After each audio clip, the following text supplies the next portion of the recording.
ঐকমত্য কমিশনের ৭৩টি সুপারিশ আপত্তি বিএনপির। রাজনীতিতে ধীরে ধীরে সক্রিয় হচ্ছে ফ্যাসিবাদী ষড়যন্ত্রকারীরা। অদৃশ্য অনেক শক্তি কিন্তু অদৃশ্য অনেক শত্রু। আমরা যদি আমাদেরকে ঐক্যবদ্ধ না করি, আমাদের ভিতরে কেউ যদি কিছু কিছু কাজ করে থাকে যেগুলো জনসমর্থন যোগ্য নয়, তাহলে তাদের বিরুদ্ধে ব্যবস্থা নিতে হবে। মিয়ানমার সংকট আঞ্চলিক স্থিতিশীলতায় হুমকি। আর্থনা সম্মেলনে প্রধান উপদেষ্টা। কাতারের এলএনজি আমদানির উদ্যোগ। সাবেক আইজিপি বেনজিরের বিরুদ্ধে ইন্টারপোলের রেড নোটিশ জারি। প্রক্রিয়াধীন শেখ হাসিনা কাদের সহ ১১ জনের আবেদন। কক্সবাজারে কাজ করতে এসে নিখোঁজ সিলেটের ৬ শ্রমিক টেকনাফ থেকে উদ্ধার। পুলিশ কাউকে গ্রেপ্তার করতে পারেনি। মাছ ধরা বন্ধ থাকায় চরম দুর্ভোগে বরগুনার কয়েক হাজার জেলে পরিবার। খাবার জোটাতে হিমশিম, পৌঁছায়নি সহায়তা। জম্মু কাশ্মীরের পেহেলগামে বন্দুকধারীর গুলিতে পর্যটক সহ নিহত অন্তত ২৬। ট্রাম্প, পুতিন সহ বিশ্ব নেতাদের নিন্দা। এবং তৃতীয় দিন শেষে জিম্বাবুয়ের চেয়ে ১১২ রানে এগিয়ে শান্তরা। দ্বিতীয় ইনিংসে টাইগারদের সংগ্রহ ৪ উইকেটে ১৯৪ রান।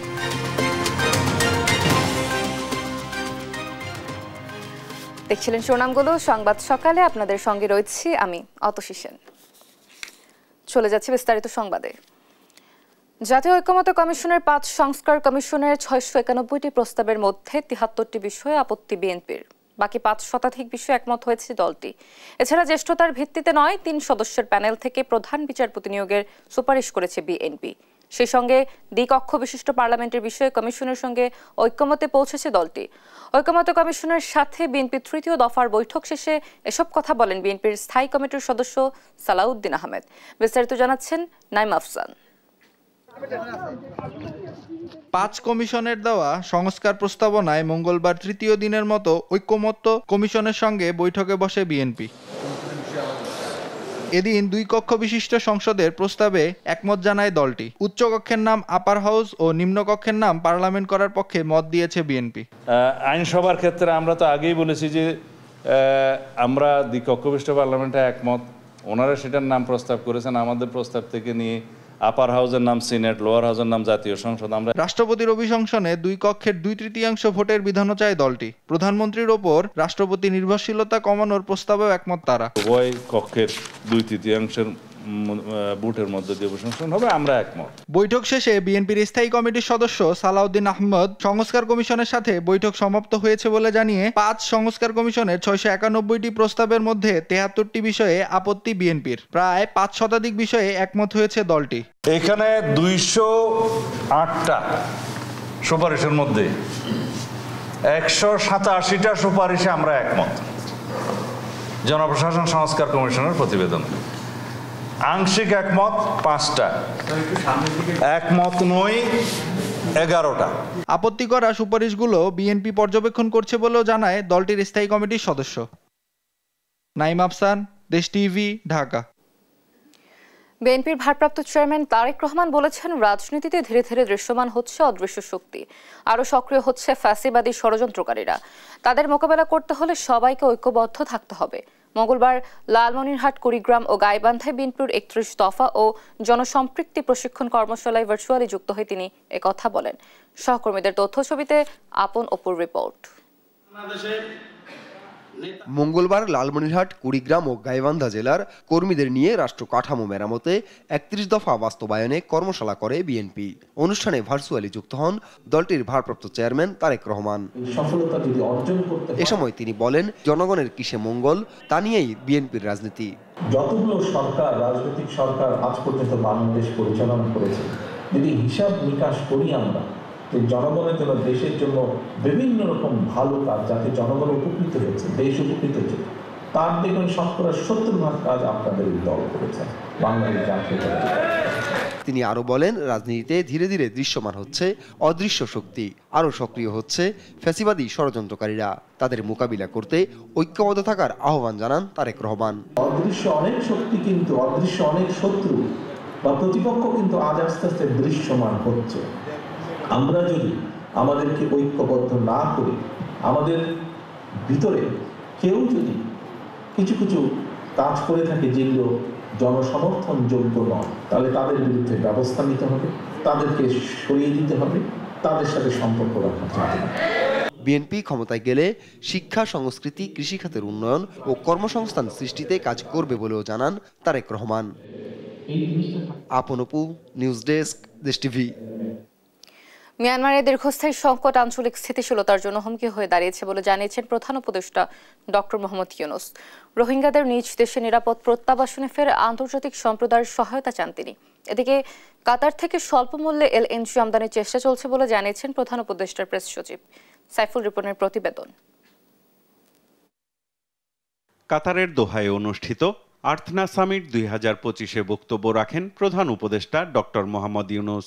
বলেন, ভবিষ্যৎ সমাজ গড়তে সারা পৃথিবী জুড়ে তরুণ প্রজন্ম অসমতার বিরুদ্ধে প্রতিবাদ করছে, দাবি তুলছে ন্যায্য হিস্যা বন্টনের। বাংলাদেশেও ইতিবাচক পরিবর্তনে সবাইকে অন্তর্ভুক্ত করতে তরুণ প্রজন্ম চালকের ভূমিকা নিয়েছে। ব্যক্তি স্বার্থকেন্দ্রিক অর্থনৈতিক পরিকল্পনা বিশ্বকে ধ্বংসের দ্বার প্রান্তে নিয়ে গেছে দাবি করে প্রধান উপদেষ্টা বলেন, আমাদের সামাজিক ব্যবসায় গুরুত্ব দিতে হবে। শূন্য দারিদ্রতা, শূন্য বেকারত্ব ও শূন্য কার্বন নিঃসরণ কল্পনার বিষয় নয় দাবি করে প্রধান উপদেষ্টা বলেন, সম্মিলিত প্রচেষ্টায় তা অর্জন সম্ভব। বর্তমান বিশ্বে যুদ্ধ, সংঘাত মানবাধিকার খর্ব করছে, অর্থনীতিতেও ব্যাঘাত ঘটাচ্ছে বলে মন্তব্য করেন প্রধান উপদেষ্টা। টেকসই ও সমতার ভবিষ্যতের জন্য সম্মিলিত প্রচেষ্টার আহ্বান জানান তিনি। বলেন, ভবিষ্যৎ আমাদের উত্তরাধিকার সূত্রে পাওয়া বিষয় নয়, বরং এটি এমন বিষয় যা আমরা তৈরি করি। প্রধান উপদেষ্টার কাতার সফর নিয়ে প্রেস সচিব জানান, সামিটে অংশ নেওয়া ছাড়াও সাইডলাইনে কাতার রাজপরিবারের সদস্যদের সাথে গুরুত্বপূর্ণ বৈঠক করেছেন ডক্টর ইউনূস। পাশাপাশি দেশের বিনিয়োগ পরিবেশ নিশ্চিত করতে স্বল্প মূল্যে এলএনজি আমদানির চেষ্টা চলছে বলেও জানান তিনি। আমরা চাচ্ছি যে কাতারের সাথে আমাদের সম্পর্কটা আরও সুদৃঢ় হলে আমরা যদি এলএনজি আরও বেটার প্রাইসে পাই, হোয়াই নট, আমরা এই বিষয়ে কাতারের সাথে আমাদের খুব ভালো হবে। কাতারের কাছে আপনি জানেন পতিত স্বৈরাচার প্রচুর টাকা রেখে গেছিলেন, কয়েকশো মিলিয়ন ডলার কাতারের দেনা তারা দেননি, এবং এতে যেটা হচ্ছে যে কাতারের সাথে এক ধরনের দূরত্ব তৈরি হওয়ার সম্ভাবনা দেখা গিয়েছিল।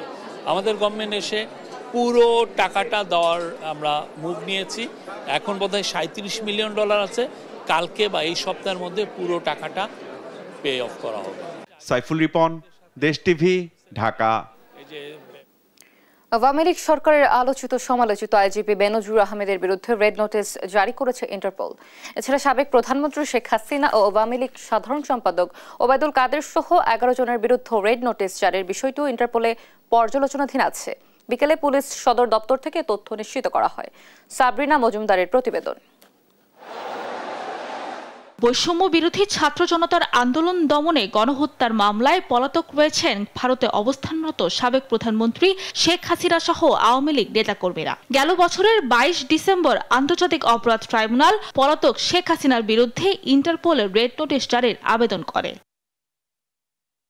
এরপর 19 এপ্রিল শেখ হাসিনা সহ 12 জনের বিরুদ্ধে রেড নোটিশ জারির আবেদন করার কথা জানায় ট্রাইব্যুনালের প্রসিকিউশন। তালিকার অন্যরা হলেন আওয়ামী লীগ সাধারণ সম্পাদক ওবায়দুল কাদের, সাবেক মন্ত্রী আসাদুজ্জামান খান কামাল, আকম মোজাম্মেল হক, হাসান মাহমুদ, জাহাঙ্গীর কবির নানক, মহিবুল হাসান চৌধুরী নওফেল, ঢাকা দক্ষিণ সিটির সাবেক মেয়র শেখ ফজলে নূর তাপস, সাবেক প্রধানমন্ত্রীর প্রতিরক্ষা উপদেষ্টা তারিক আহমেদ সিদ্দিক, সাবেক প্রতিমন্ত্রী নসরুল হামিদ বিপু ও মোহাম্মদ আলী আরাফাত এবং সাবেক আইজিপি বেনজির আহমেদ।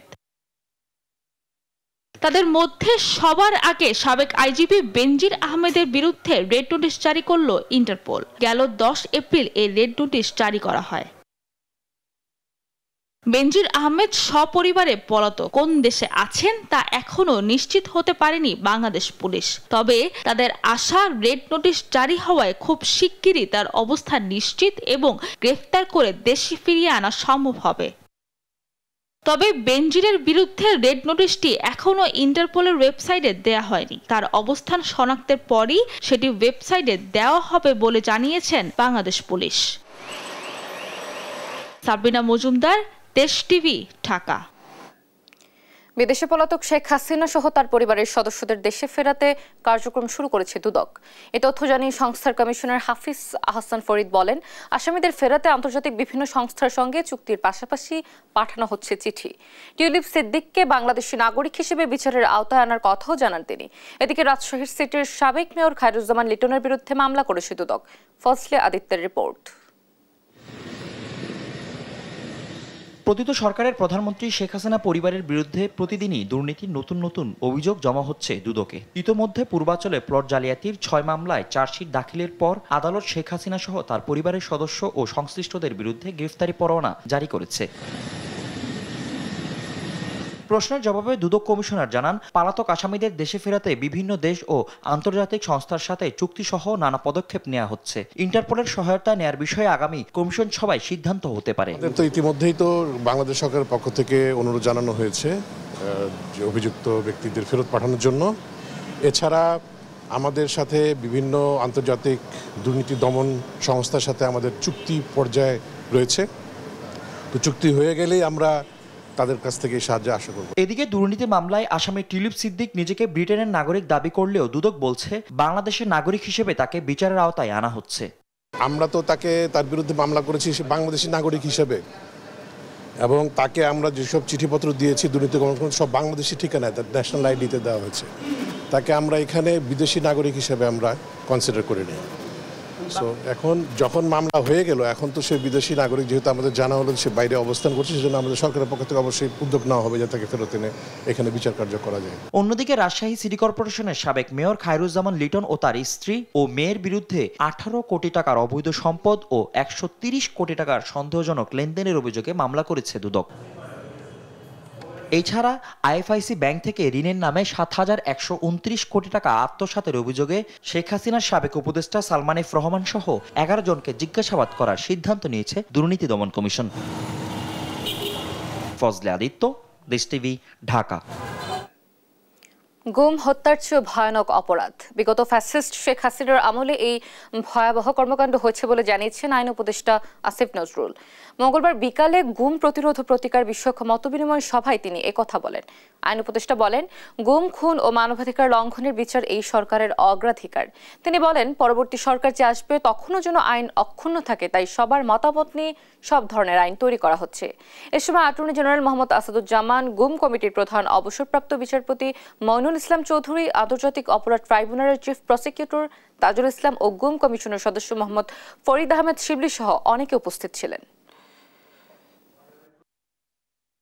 গুম আসলে হত্যার চেয়েও ভয়াবহ অপরাধ, এর চেয়েও খারাপ অপরাধ। আপনাদের নিশ্চিত করতে চাই এটা আমাদের সর্বোচ্চ অগ্রাধিকারের মধ্যে রয়েছে। আমাদের পরবর্তী সরকার আমাদের সমস্ত সংস্কার ভুলে যাবে, এটা আমি কল্পনাও করতে চাই না, 1 নাম্বার। আর 2 নাম্বার হচ্ছে, আপনারা লক্ষ্য করে দেখবেন আমরা সমস্ত সংস্কার প্রক্রিয়াতে, যেটা 111 গভর্নমেন্ট করে নাই, আমরা এই সংস্কার প্রক্রিয়াতে সমস্ত রাজনৈতিক দল এবং স্টেক হোল্ডারদের অন্তর্ভুক্ত করতে চাচ্ছি। জুলাই আগস্ট অভ্যুত্থানের রাজধানীর চাংখারপুলা স্কুল শিক্ষার্থী আনাস সহ 6 জনকে হত্যার ঘটনায় ডিএমপির সাবেক কমিশনার হাবিবুর রহমান সহ 8 জনের বিরুদ্ধে আনুষ্ঠানিক অভিযোগপত্র 25 মে দাখিলের নির্দেশ দিয়েছেন আন্তর্জাতিক অপরাধ ট্রাইব্যুনাল। আসামিদের মধ্যে 4 জন এখনো পলাতক আছেন। এনে নাহিদকে সঙ্গে নিয়ে মাকদুরা মিত্রের রিপোর্ট। ছাত্র জনতার আন্দোলনে 5 আগস্ট রাজধানীর চানখারপুলে স্কুল শিক্ষার্থী আনাস সহ 6 জনকে হত্যার ঘটনায় পুলিশ কর্মকর্তা Arshad, constable Sujan Hossain, constable Imaj Hossain, constable নাসিরুলকে আন্তর্জাতিক অপরাধ ট্রাইব্যুনালে হাজির করা হয়। মঙ্গলবার সকাল 10টায় তাদের কারাগার থেকে ট্রাইব্যুনালে হাজির করে প্রসিকিউশন। এ সময় 8 পুলিশ সদস্যের বিরুদ্ধে তদন্ত প্রতিবেদন জমা দেয় প্রসিকিউশন। আসামিদের মধ্যে 4 জন পলাতক আছেন। চিফ প্রসিকিউটর তাজুল ইসলাম বলেন, জুলাই আগস্ট গণহত্যার প্রথম মামলা হিসেবে চানখারপুলের ঘটনায় তদন্ত কাজ শেষ হয়েছে। চিফ প্রসিকিউটর জানান, তদন্ত প্রতিবেদন অনুযায়ী মোট 79 জনের সাক্ষ্য নেওয়া হয়েছে। প্রতিবেদনে সংযুক্ত আছে 19টি ভিডিও, 11টি পত্রিকার প্রতিবেদন, 2টি অডিও, 11টি বই ও রিপোর্ট এবং 6টি মৃত্যু সনদ। পরে আনুষ্ঠানিক অভিযোগপত্র দাখিলের জন্য 25 মে দিন ধার্য করেন ট্রাইব্যুনাল। 25 পরবর্তী তারিখ করা হয়েছে। আমরা আশা করছি তার আগেই আনুষ্ঠানিক অভিযোগ অর্থাৎ এই হত্যাকাণ্ডের নির্দেশদাতা হিসেবে শেখ হাসিনা, সাবেক স্বরাষ্ট্রমন্ত্রী আসাদুজ্জামান খান কামাল ও প্রশাসনের ঊর্ধ্বতন কর্মকর্তা সহ তৎকালীন আওয়ামী সরকারের উচ্চ পর্যায়ের অনেকের জড়িত থাকার প্রমাণ পেয়েছে তদন্ত সংস্থা। মাকদুরা মিতি, দেশ টিভি, ঢাকা। কক্সবাজারের রাজমিস্ত্রির কাজ করতে এসে সিলেটের জকিগঞ্জ উপজেলা থেকে অপহৃত 6 জনকে টেকনাফের গহীন পাহাড় থেকে উদ্ধার করেছে পুলিশ। মঙ্গলবার রাত 8:30টার দিকে টেকনাফ উপজেলার সদর ইউনিয়নের রাজারছড়া 1 নম্বর পাহাড় থেকে তাদের উদ্ধার করা হয়। এর আগে গেল 15 এপ্রিল বিকেলে সিলেটের জকিগঞ্জ উপজেলার খলাছড়া ইউনিয়নের পশ্চিম লোহারমহল গ্রামের 6 জন কাজের খোঁজে কক্সবাজারের উদ্দেশ্যে রওনা দেন। 16 এপ্রিল কক্সবাজার পৌঁছানোর পর পরিবারের লোকজনের সঙ্গে যোগাযোগ করেছেন, কিন্তু এরপর থেকে তাদের মোবাইল ফোন বন্ধ পাওয়া যায়। মঙ্গলবার সন্ধ্যায় বাহাউদ্দিন অপহৃতদের স্বজনরা টেকনাফ থানায় অজ্ঞাত আসামিদের বিরুদ্ধে একটি অভিযোগ দায়ের করেন। পুলিশের একটি টিম এ নিয়ে কাজ শুরু করে। আজ সারা দেশের সব শিক্ষা প্রতিষ্ঠানের প্রতীকী অনশন, ক্লাস বর্জন এবং বিক্ষোভ কর্মসূচির আহ্বান জানিয়েছেন খুলনা প্রকৌশল বিশ্ববিদ্যালয় কুয়েট শিক্ষার্থীদের সাথে সংহতি জানানো সাধারণ শিক্ষার্থীরা। মঙ্গলবার রাতে কুয়েট বাঁচাতে শাহবাগ ব্লকেট থেকে এই কর্মসূচি ঘোষণা করেন শিক্ষার্থীরা। সাদ আহমেদের রিপোর্ট। মঙ্গলবার রাত 10:40 খুলনা প্রকৌশল ও প্রযুক্তি বিশ্ববিদ্যালয়ের উপাচার্যের পদত্যাগের দাবিতে রাজধানীর শাহবাগ মোড়ে ব্লকেট কর্মসূচি পালন করে ঢাকা বিশ্ববিদ্যালয় সহ বিভিন্ন শিক্ষা প্রতিষ্ঠানের শিক্ষার্থীরা। এ সময় দফা 1, দাবি 1, কুয়েট বিসির পদত্যাগ, আমার ভাই অনশনে, বিসি কেন সিংহাসনে সহ বিভিন্ন স্লোগান দিতে থাকেন শিক্ষার্থীরা। শিক্ষার্থীরা বলেন, বহিষ্কৃত শিক্ষার্থীদের মধ্যে হামলাকারী নয়, বরং আন্দোলনকারী শিক্ষার্থীর সংখ্যা বেশি। সেই সঙ্গে উপাচার্য অধ্যাপক মাসুদের বিরুদ্ধে নানা অনিয়ম, পক্ষপাতিত্ব এবং আন্দোলন দমন চেষ্টার অভিযোগ তুলেন তারা। শুরু থেকে গাফিলতি করতেছিল এবং ছাত্রদের বিরুদ্ধে অবস্থান নিচ্ছিল অন কাইন্ড অফ। আর ক্যাম্পাসের সম্পূর্ণ রাজনীতি নিষিদ্ধ করা হয় 5 আগস্ট পরবর্তী সময়ে, কিন্তু বিসি ইন্ধন যোগাচ্ছিল ক্যাম্পাসে যাতে রাজনীতি প্রবেশ করতে পারে। আমাদের যে বাইরা নির্যাতিত হলো ওনাদেরকে বহিষ্কার করা হলো। এই জন্য আমরা চাচ্ছি যে নির্লজ্জ বিসি যে নির্লজ্জ কাজটা করলো তার জন্য এই নির্লজ্জ বিসিকে পদত্যাগ করতে হবে।